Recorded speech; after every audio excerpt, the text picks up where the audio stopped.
पूर्वी एका लेखकाने राम गणेश गडकरी या नावाने नाटकं लिहिली.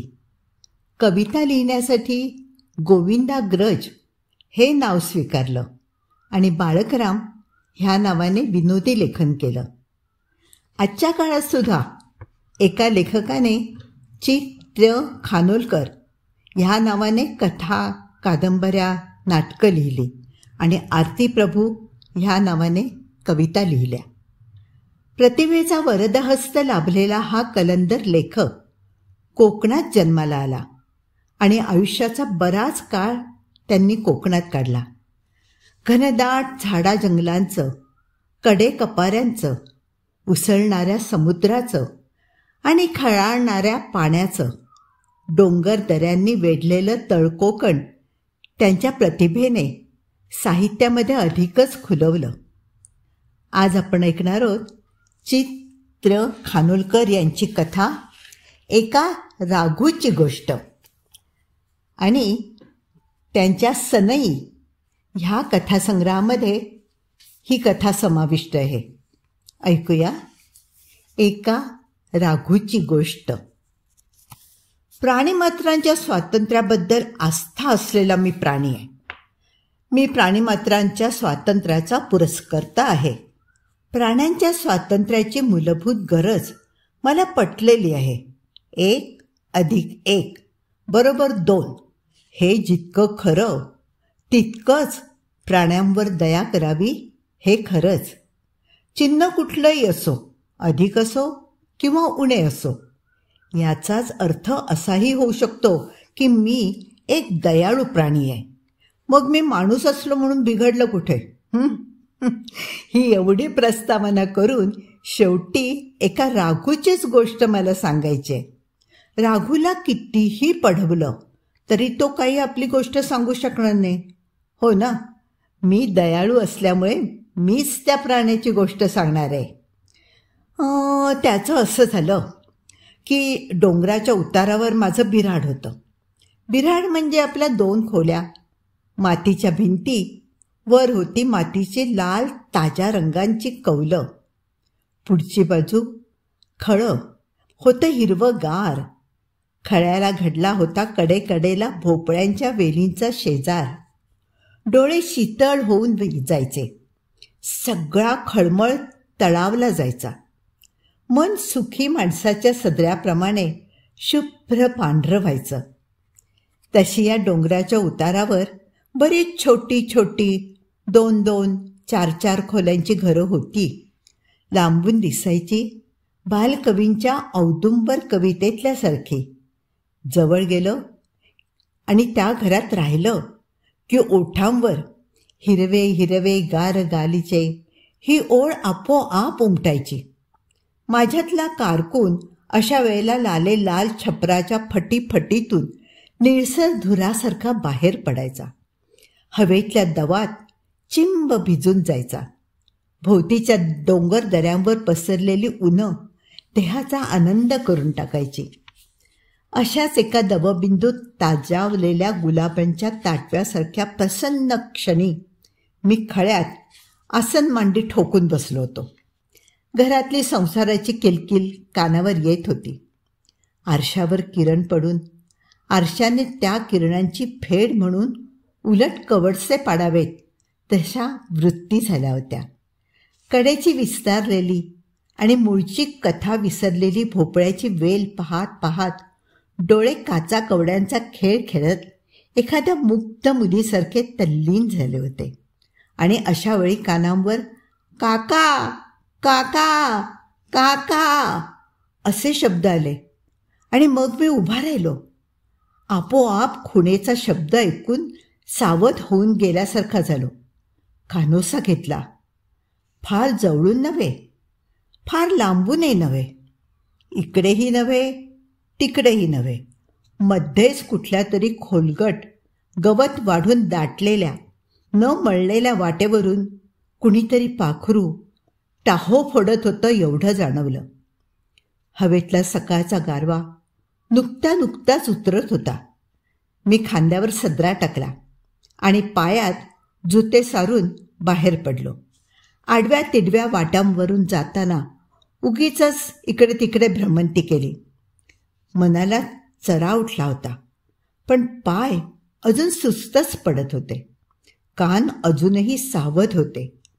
एका अशाच शहराकडे वळलेल्या पायवाटेवर थांबलो.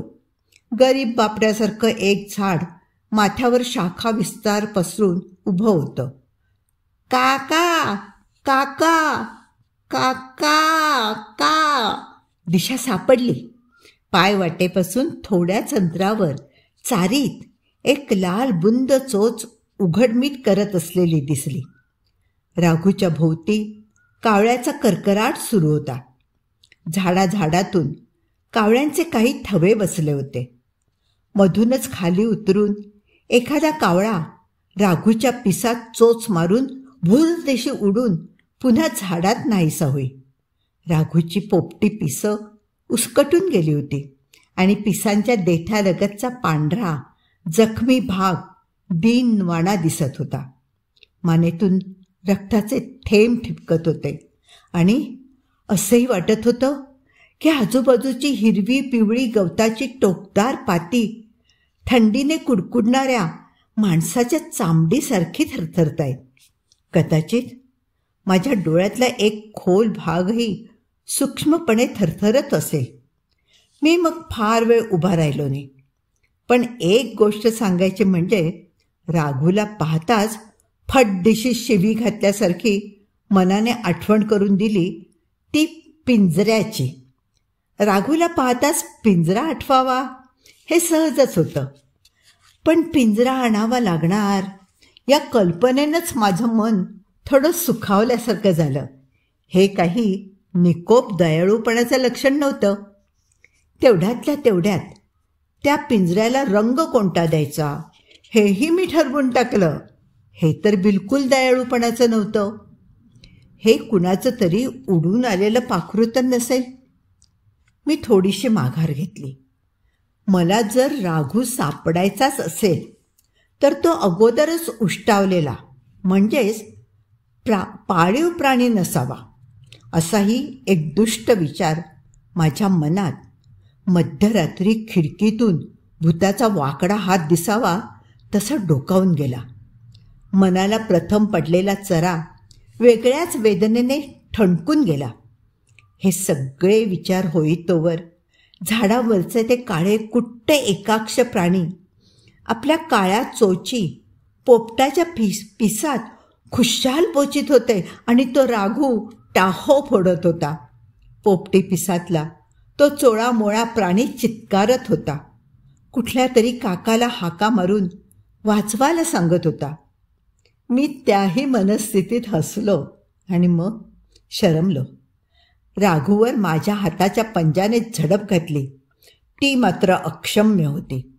राघूची लाल टोकदार बाकदार चोच माझ्या अंगठावर कडकडून डसली तेव्हा मला खूप बरं वाटलं. मी मग माझ्या मनाला क्षमा केली. राघूच्या पिसांभोवती खिशातला हातरुमाल गुंडाळला, कारण राघूचा स्पर्श तेवढासा सुखकारक नव्हता.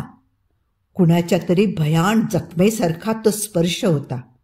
चटका देणारा, अर्धवट जित्या असलेल्या राखेतल्या निखारासारखा तो स्पर्श होता आणि त्या स्पर्शाला अनेक पैलू होते. त्यातला एक पैलू मेलेल्या थंडगारपणाचा होता. त्याला थरथर होती. मानेखालचा भाग धुवून निघाल्यासारखा पांढरा झाला होता आणि त्यातले कावळ्यांच्या चोचीचे व्रण गळत होते.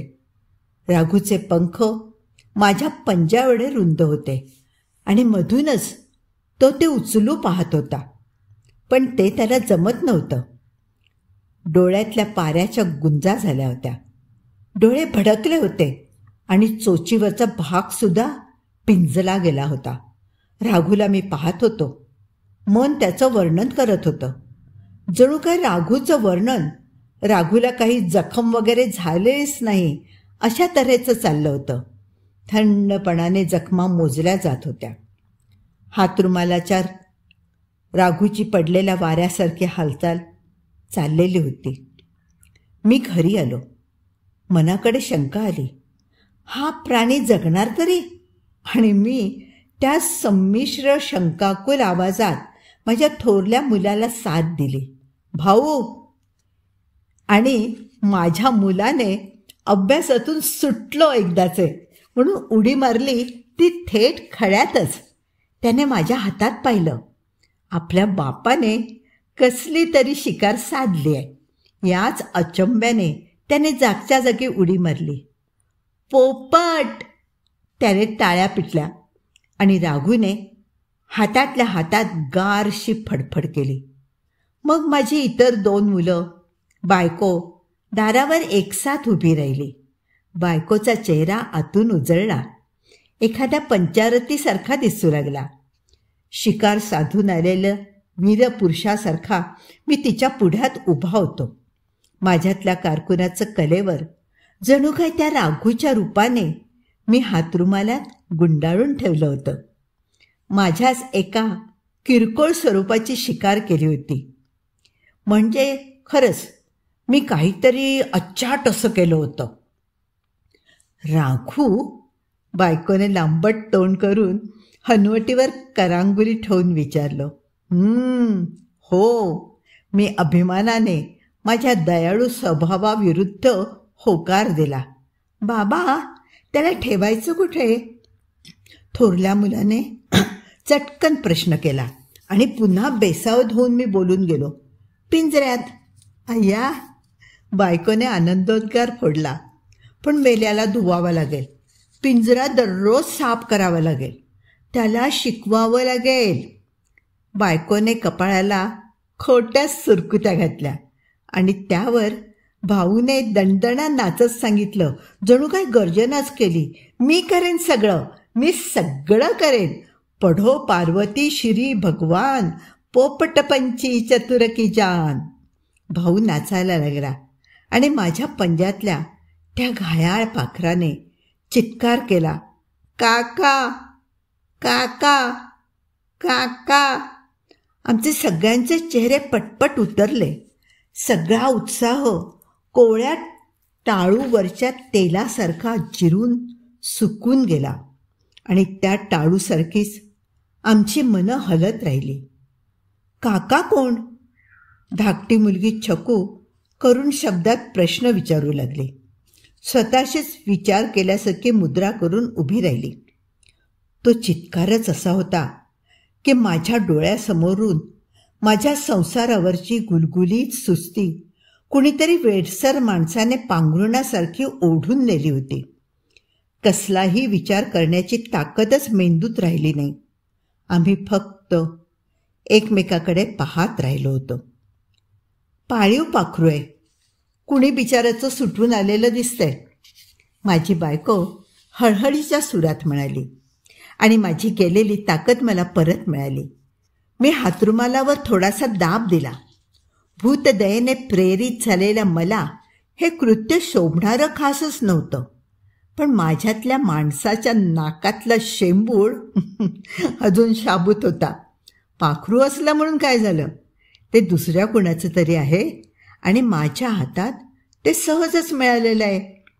तर मग मी त्याला शिक्षा का करू नये? दाढी करायच्या गंजलेल्या जुन्या पाट्याने त्याचा एक एक पंख कापून काढावा आणि मग त्याच्या छातीत ते पातं उभंच्या उभं खोचून ठेवावं. त्याचं मरण थेंब थेंब ठिबकणाऱ्या रक्तासह मिटक्या मारीत पाहावं.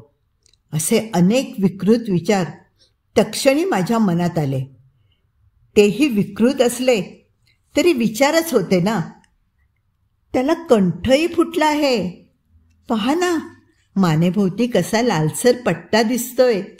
बायको माझ्या पंजावर वाकून पाहत म्हणाली, हो ना, मग आता पुढे काय तर? मी हलकेच विचारलं आणि माझ्या या गंभीर प्रश्नाने माझी बायको व्याकुळ होऊन गेल्यासारखे पाहू लागली. पुढे काय? पिंजरा आणून पाळायचा हा पोपट. भाऊच्या उड्यांचा नाच पुन्हा सुरू झाला. त्याच्यातला उत्साह उधाणून आला आणि मग हलकेच मी खोलीत गेलो. एका वाटीत निर्मळ पाणी घेऊन राघूच्या चोचीकडे नेलं. राघूने भुरकन पाणी ओढलं.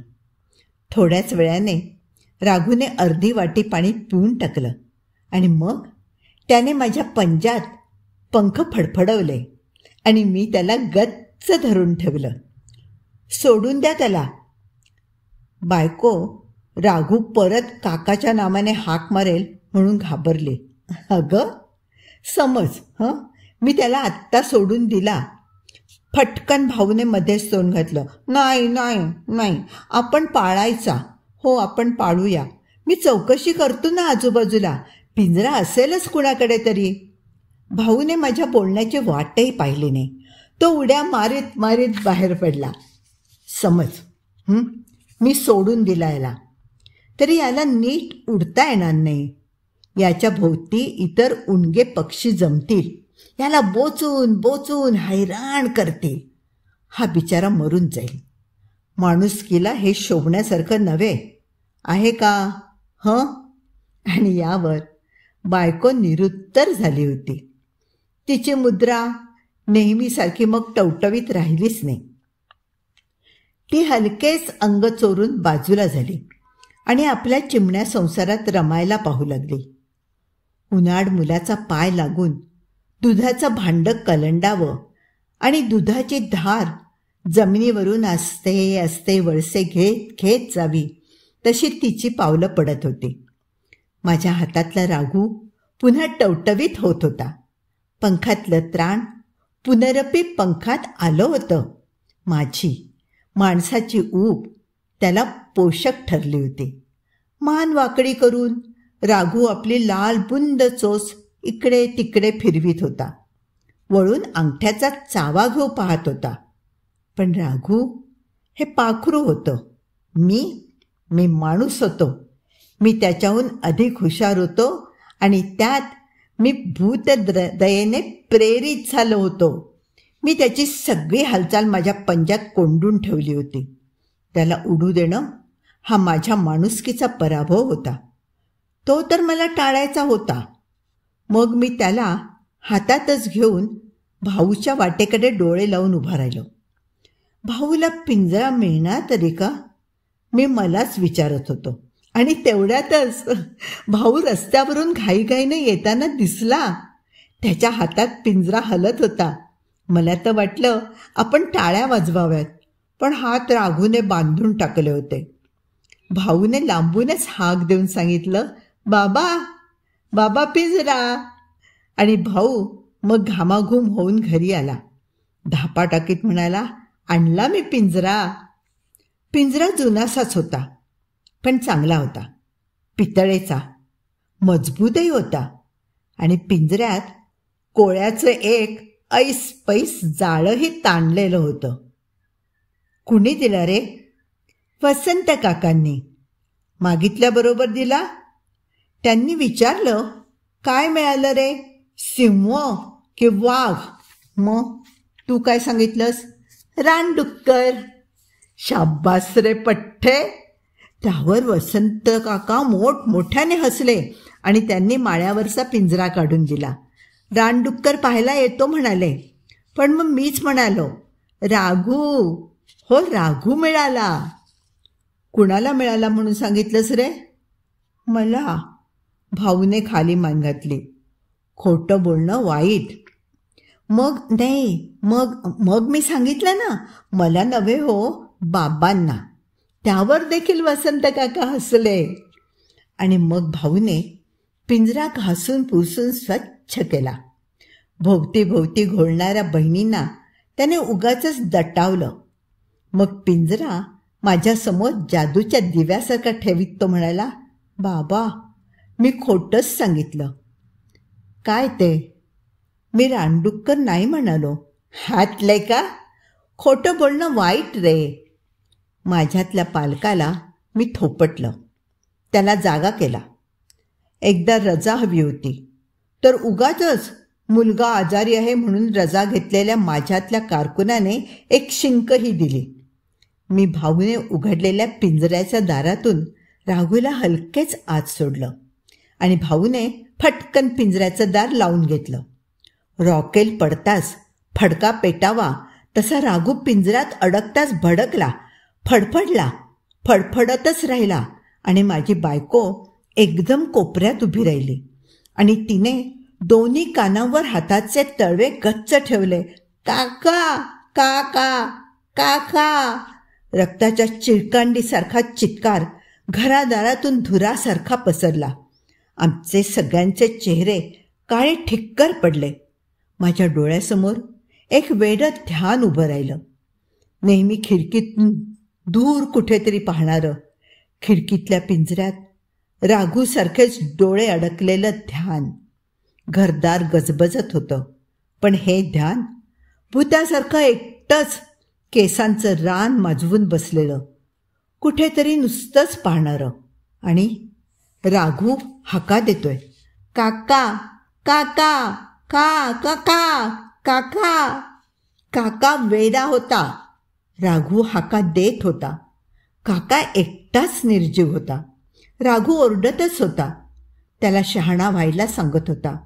त्याच्या कानी कपाळी टाहो घालीत होता.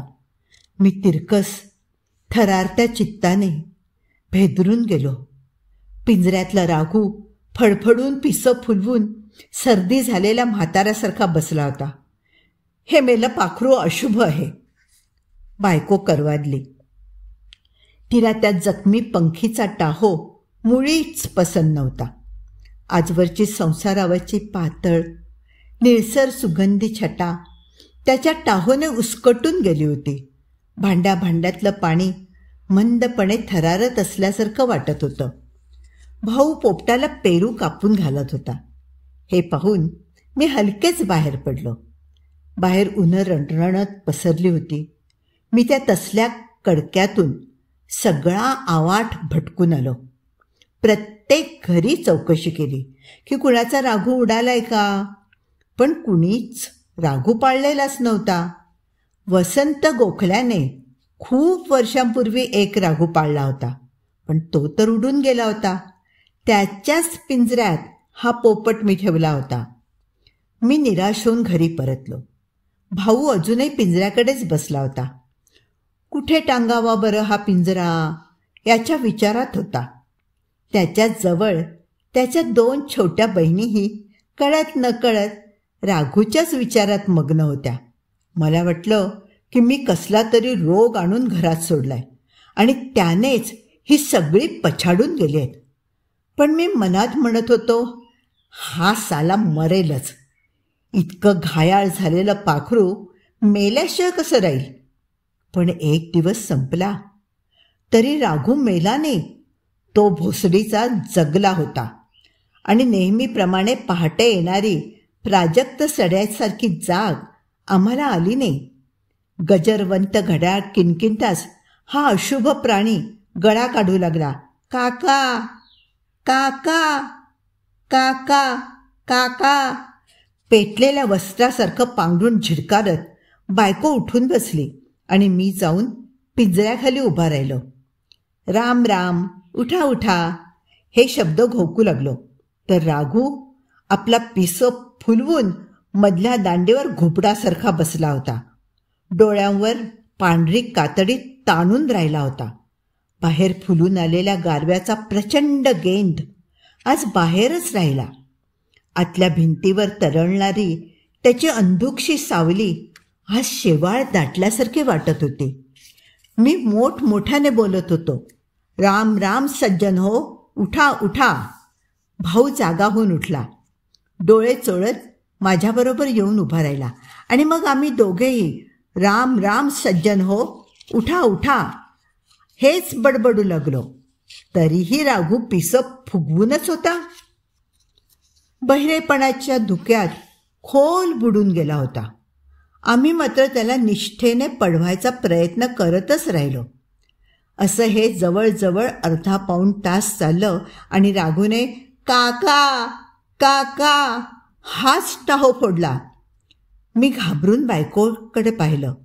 ती चवताळून उठली. म्हणाली, या पाखराला आत्ताच्या आत्ता सोडून द्या. हे अवदसा पाखरू आहे. पोपट असा नसतो, कधीच नसतो. आणि मी तिचं सांत्वन करत म्हणालो, अगं ऐक तरी. नाही म्हणजे ऐक तरी काय म्हणतोय ते. प्रयत्न करून त्याच्या कानी कपाळी ओरडून पाहायचं. त्याला रामनाम शिकवून बघूया. गोड गोड पेरू, फळफळावळ खायला घालूया. इतकंही करून नाहीच काही जमलं तर सोडायचं. खरं आहे ना. बायको हिरमुसली होऊन बाजूला गेली. तिला माझं म्हणणं पटलं होतं की नव्हतं कोण जाणे, पण ती अंग चोरून बाजूला सरली होती इतकं खरं. अशा प्रकारे दिवस जात होते. माझ्या डोळ्यासमोरचं चित्र काही हलत नव्हतं. एक अज्ञात वेडा डोळ्यांचं स्मशान वैराग्य करून दूरवर पाहत एकटाच खिडकीकडे उभा होता आणि खिडकीतल्या पिंजऱ्यातला राघू त्याच्या एकटवाण्या आयुष्याच्या माळरानात टाहो फोडीत होता. काका काका. हे चित्र मी माझ्यापुरतंच ठेवलं होतं. कुठेही मी त्याची वाच्यता केली नव्हती. पण एकदा मी याची वाच्यता करणार होतो. बायको एकदा म्हणाली की हा पोपट कसा टाहो फोडतो सांगू. एखाद्या घरातलं वडीलधारी माणूस मरावं आणि त्याचा अगदी निकटवर्ती माणूस जवळ नसावा. त्याला बातमी कळावी. तो यावा. मधल्या खोलीत जाऊन एकटाच गुडघे उंच करून मुठी छातीशी घेऊन बसावा आणि इतर प्रेमाची माणसं दृष्टीस पडत्यास त्याने टाहो फोडावा. हा अगदी तसाच ओरडतो. तसाच. माझे बाबा वारले ना, त्यावेळेला माझे सर्वात धाकटे काका जवळ नव्हते. ते आले तेव्हा त्यांनी अगदी असाच गळा काढला होता. हा पोपट सुटकी आहे, सुटकी आहे, सुटकी. बायकोने आपला सगळा मनस्ताप सूचित केला होता. मी सांगणार होतो तसं नव्हे ते, हे असंच आहे. पण मला दिसलेलं चित्र मी तिला वर्णन करून सांगितलं नाही आणि म्हणूनच माझ्या मनच्या त्या एकटवाण्या वेड्याच्या दृश्याशेजारीच हे एक बायकोने सांगितलेलं दृश्य टांगलं गेलं. आणि मग मी खूप बेचैन झालो. नाना तऱ्हांनी त्या राघूला मी शिकवण्याचा, त्याला आनंदी ठेवण्याचा प्रयत्न केला. दररोज ऑफिसातून घरी येताना त्याच्यासाठी डाळिंब, पेरू, कधीकधी मोसंबीसुद्धा आणत होतो. एकदा माझ्या एका मित्रवर्याने सचिंत आवाजात मला विचारलं, काय कोणी आजारी बिजारी आहे का घरी? ते कसं काय बुवा? नाही ना. हा, मग आनंद आहे. ही मोसंबी डाळिंब नेतोयस ना म्हणून विचारलं रे. तो मित्र घरी निघून गेला. पण माझं तोंड मात्र आजारी माणसासारखं होऊन गेलं. कडू चार. मला मग वाटायचं की घरी कुणी आजारीच आहे आणि त्याच्यासाठीच ही मोसंबी डाळिंब मी नेतोय. आणि त्यानंतर माझा उत्साहच ओसरू लागला. काका काका काका का का. या टाहोने माझ्या संसारावाचा चंचळ विलोभनीय पाराच पळून गेला होता. माझ्या बायकोच्या डोळ्यातल्या उत्साहाच्या टिकल्याच फिक्क्या फिक्क्या होऊन गेल्या होत्या. भाऊसुद्धा माझ्यासारखाच पोपटाला शिकवून थकला होता. तोही आपल्या टुनटुन उड्या, खऱ्याहून निर्मळ असं खोटं बोलणं, टाळ्या सगळं विसरून चालला होता. अवेळीच गंभीर बनला होता. एखाद्या डॉक्टरसारखा राघूवर सचिंत डोळे धरून होता. आणि सर्वात वाईट म्हणजे माझी नुकती बोलणारी मुलगी उंबऱ्यावर एकटीच बसून काका काका काका असा करून चित्कार करायला शिकली होती. राघूनेच माझ्या संसाराला आपलं वळण लावायला घेतलं याचा पुसटसा संशय मला आला. आणि मग माझ्यातला माणूस आग लागल्यासारखा संतापला. पिसं फुगवून कोंडलेल्या गटार पाण्यासारखा राघू त्या पिंजऱ्यात जगत होता आणि काकाच्या नावाने टाहो फोडत होता. मी एका रात्री मग ठरवलं, हा राघू सोडून द्यायचा. यावर मी बरंच चिंतन केलं. एवढ्या चिंतनाने मी एखादा बडा पुढारी बनलो असतो. पण माझ्यातल्या कारकुनाने मला सांगितलं, हेड कारकून तरी नक्कीच झाला असतास. ऑफिसरला ही इतकी फळफळावर चारली असतीस ना, घरी जेवायला बोलवलं असतंस तर नक्कीच तू हेड कारकून झाला असतास. रात्र बरीच थोरली होऊन गेली होती. खोलीतला कोपऱ्यातला बारीक करून ठेवलेला कंदील मला माझ्या छपरात लोंबणाऱ्या पिंजऱ्यासारखाच भासला. मी मग डोळ्यावर अंधार फासला आणि गुपचूप राहिलो. त्या कंदिलाच्या फिक्कट रोगट ज्योतीसारखाच त्या पिंजऱ्यातल्या पोपटाचा प्राण माझ्या डोळ्यासमोरून पुन्हा पुन्हा गोठू लागला. एक अनंत कालचं दुःख कोंडून ते मुठी एवढं पाखरू पिसं फुगवून बसलं होतं आणि मी माझ्या संसारातही त्या दुःखाची ठिपकण लागली होती. टप टप टप टप एक एक दुःखाचा काळा थेंब अंधारातच ठिपकत होता. बायको, मुलं कुठून तरी पुरातून वाहून आलेल्या प्रेतांसारखी माझ्या शेजारी पडली होती आणि याच विचाराच्या कुचक्या पाण्यात सडत असताना मला ऐकू आलेल्या ई या आवाजाने कुणीतरी कुणाची तरी एखाद्या तीक्ष्ण सुरीने मान चिरीत असावं असं वाटलं. ई ई काका काका काका. माझी बायको धडपडून उठली. तिने कंदिलाची वात चढवली आणि धाकट्या छकुला तिने झोपेतून उठवलं. तिच्या बकोटीला धरून उभं केलं. ती डोळे चोळत भांबावल्यासारखी पुन्हा बरळू लागली. का का का का. आणि माझ्या बायकोने शेजारीच पडलेली फुटपट्टी उचलली. सपासप मारू लागली. छकू ओक्सा बोक्षी रडू लागली. मारणाऱ्या आईलाच मिठ्या मारू लागली. ती तर तिला दूर ढकलत होती. ओरडशील ओरडशील परत ओरडशील हां, दळभद्री कुठली अवदसा. माझी बायको त्वेषात दात ओठ खात होती. एकसारखी छकूच्या कोवळ्या अंगावर फुटपट्टीचे प्रहार करत होती. मी मग उठलो. छकूला जवळ घेतलं.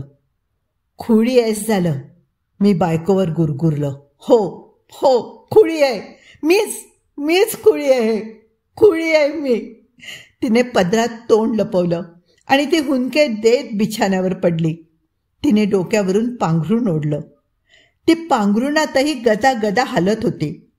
माझ्या कुशीत छकूही सुस्कारे देत होती, रडत होती.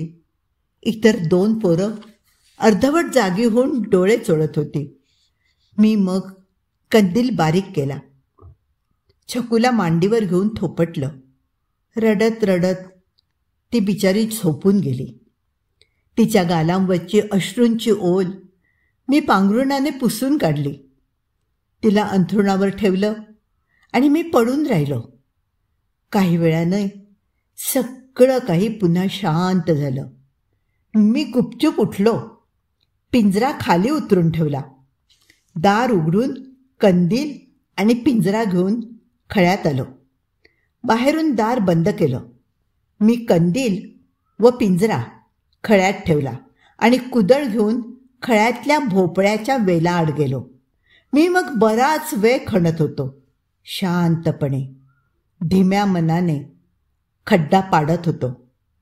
चांगला ढोपरभर खड्डा खणून झाल्यावर मी खळ्यात आलो. पिंजरा घेऊन गेलो. आतला राघू चोच पिसात खोचून स्वस्थ बसला होता. पिसं फुगलेलीच होती. मी हलकेच दार उघडलं. आत हात घातला. पंजात राघू फडफडला आणि मी शांतपणे त्याला पिंजऱ्याबाहेर काढला. राघू जोराने फडाडत होता. चोचीतल्या चोचीत गुर्र गुर्र असा आवाज देत होता. मी मग राघूला खड्ड्यात अगदी तळाशी ठेवला. हाताला खड्ड्याचा गाभा मांजरीच्या पिल्लांसारखा उबदार लागला. मी डोळे मिटले आणि दोन्ही हातांनी खड्ड्यात माती लोटली. राघूची फडफड सुद्धा ऐकू येण्यापूर्वीच मी खड्डा भरून काढला. वर आणून एक भला मोठा धोंडा ठेवून दिला आणि मग मी भूतदयेने प्रेरित होऊन 2 मिनिटं तटस्थ उभा राहिलो आणि पिंजरा कंदील उचलून मी बाहेरच्या थंडगार काळोखातून आत आलो. पिंजरा वर लटकावून दिला. मातीचे हात धुवून दार बंद करून मी मग आरामसे अंथरुणावर पडलो. माझी बायको जागीच असावी, पण तिने मला आणि मी तिला एकमेकांच्या जागेपणाची जाग लागू दिली नाही. मी छकूला उगीचच थोपटू लागलो. छकूच्या पाठीवर माझा हळूवार हात पडताच तिने बराच वेळ कोंडून ठेवलेला एक दीर्घ सुस्कारा टाकला. मला मात्र उगीचच भीती वाटत राहिली. छकू पुन्हा झोपेत काका काका काका असं तर बरळणार नाही ना. मी मग तिला हळूवारपणे थोपटतच राहिलो. कथा इथे संपली आहे. कोकणामध्ये निसर्गाबरोबरच एक गूढता लपलेली आहे. खानोलकरांनी कोकणातील निसर्ग आणि तेथील अगम्य असं गूढ रहस्य मोठ्या ताकदीने आपल्या साहित्यात चितारलं आहे.